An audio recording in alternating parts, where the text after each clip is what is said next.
A thriving practice is very much a hygiene-driven practice, That's a concept I learned very early on in my career, Naren, and I believe it even more strongly now.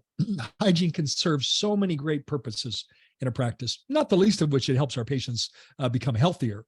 But we know that if we can keep patients engaged in hygiene, that any treatment that we're suggesting, especially if it's asymptomatic or it's not necessary, it's elective, then if they're involved in hygiene, we can nurture that along so that at some point by them, maintaining our relationship through hygiene, they might be ready to have that treatment done. And some of the ways that you can measure a hygiene-driven practice. So I want to get very detailed with you today. The hygiene-driven practice will have a third of the total office production coming from hygiene, a third of the total office production. And by the way, what we count as hygiene production is everything that happens to the hygiene patient with the exception of the doctor exam. The doctor exam gets credited to the doctor, of course. So ideally, we're looking for a third or more of total office production coming from hygiene. Another way to benchmark a hygiene-driven practice is hygiene occupancy. Hygiene occupancy means what percent of your available hygiene appointments are filled.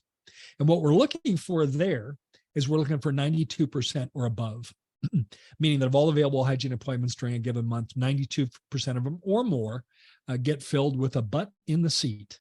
Now, that's not an easy goal, but it's one that is possible, but it requires a lot of effort and some good systems to have that happen. So pillar number one, 7 pillars of a thriving practice. The practice is a hygiene-driven practice. Oh, one more comment about that. And that's that within your hygiene department, we're also serious about diagnosing and treating perio disease with conservative periodontal therapy.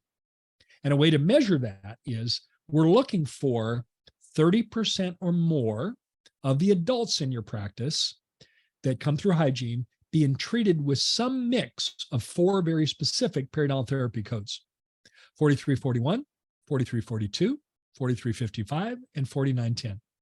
By the way, that percentage was benchmarked by none other than Dr. Rella Christensen, Gordon's spouse, but also a renowned hygienist, founder of 3 hygiene schools, and a PhD in microbiology. So there's 3 metrics that you can use to determine if you have a hygiene-driven practice.